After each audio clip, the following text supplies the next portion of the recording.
sommes maintenant à Celles-sur-Ours avec Jean-Pierre Vézien. Vous êtes vigneron et gérant de votre maison de champagne. Bonjour. Tout à fait, bonjour. Alors peut-être pour commencer, est-ce que vous pourriez nous raconter l'histoire de votre famille et de votre maison ? Je peux vous la raconter, ça va prendre des heures, mais on va essayer de raccourcir. Mon arrière-grand-père était vigneron, mon grand-père était vigneron, et c'est mon père, Marcel Vézien, qui a créé la marque en 1956. Et dans ce village de Celles-sur-Ours, où on peut dénombrer 40 marques de champagne. Justement, vous avez une particularité, un cépage de prédilection peut-être ? Alors ici, on retrouve beaucoup le pinot noir, un peu le chardonnay, et une particularité sur Celles-sur-Ours, c'est d'avoir du pinot blanc. Et l'encépagement en Champagne de ce pinot blanc représente à peu près 100 hectares et ils sont tous autour de Celles-sur-Ours. Et ça donne un champagne, le chardonnay un peu plus vif, mais le pinot blanc lui rapporte un peu de maturité et c'est très agréable.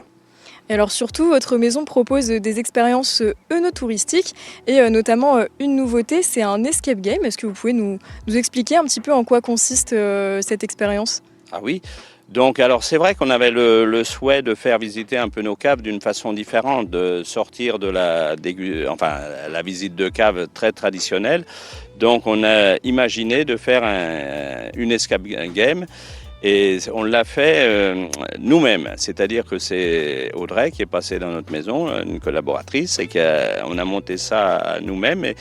Et puis on perd les gens un peu dans les caves, mais rassurez-vous, ils arriveront toujours à remonter, mais on passe de la salle du pressoir au dégorgement, donc ça, et puis avec des choses un peu ludiques, tout ça pour que on passe un bon moment, et ça dure à peu près 1h30 pour les plus rapides, et puis après pour les plus lents, je vous dis, une fois qu'on ferme les portes le soir, on essaie de les ressortir. Et donc voilà, l'idée c'est avec des petites énigmes un peu faire découvrir plutôt le métier de vigneron, c'est ça ? Au départ, c'est quand même des énigmes parce que on leur pose la question, il y a un breuvage oublié, il faut le trouver. Donc c'est des énigmes. Et après, pour ceux qui sont un peu plus demandeurs, ils vont pouvoir découvrir vraiment comment est fait le champagne à travers de cet escape game. Justement, c'est une activité qui est assez originale. C'est important pour une maison comme la vôtre, familiale, et vous l'avez dit, qui est à Celles-sur-Ours, où il y a beaucoup d'autres maisons, d'avoir des activités de ce type. Oui, si vous voulez, ce qu'on aime aussi, c'est de faire partager notre passion pour le métier, parce que tout le monde est passionné par son métier.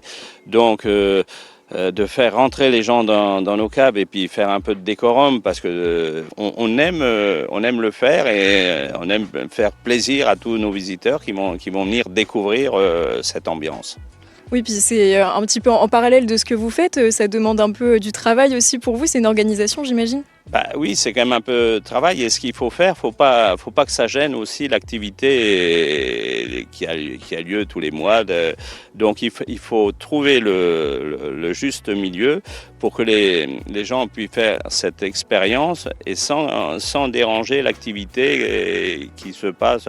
Donc voilà, c'est un petit challenge que je pense que nous réussissons.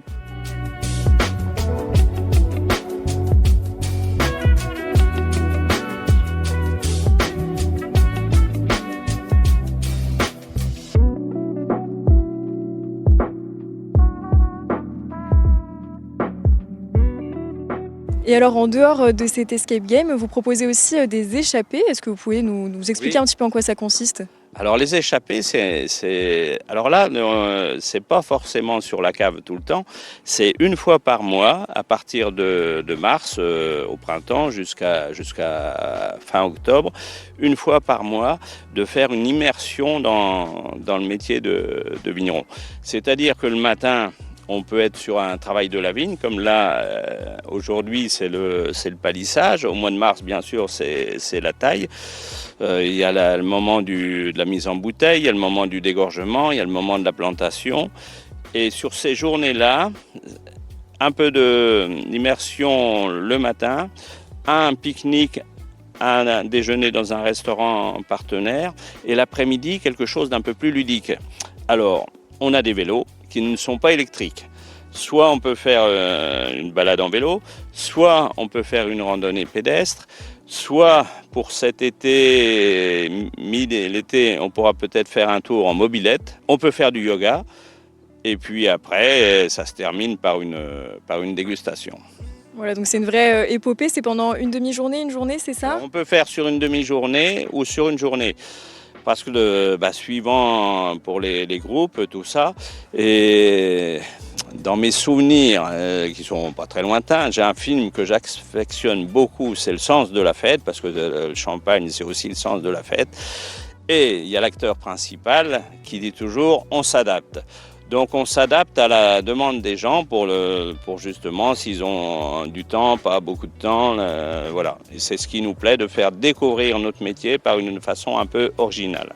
Et donc justement, pour pouvoir participer à ces activités, voilà, les infos pratiques, comment on fait? Il faut réserver? Faut réserver soit sur le site internet, soit par téléphone, et demander, une fois qu'on est arrivé au Champagne, demander Julie. Et Julie, elle concocte tout le programme pour un groupe, pour les individuels ou voilà. Toutes les activités pour découvrir un peu le Champagne autrement.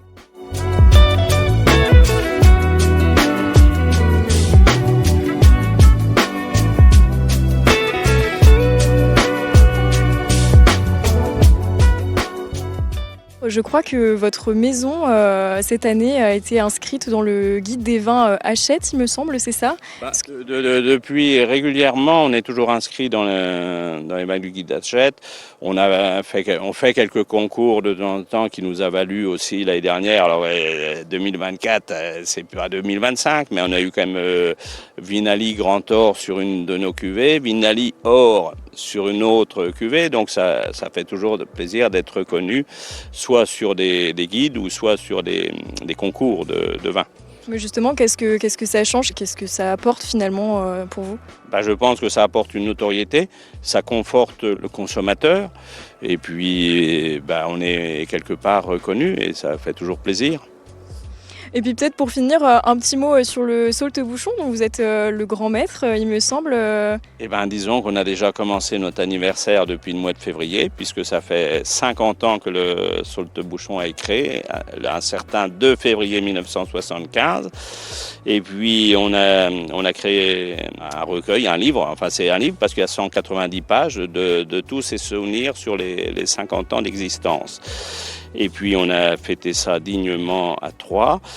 On accompagnera la route du Champagne parce que ça, la route du Champagne, on accompagne toujours. Et puis, fait un peu nouveau aussi, c'est qu'une délégation du Saultebouchon va partir à Darmstadt, en Allemagne, pour un festival, parce que Darmstadt est ville jumelée avec Troyes, et on va amener un peu le Champagne dans cette ville jumelle.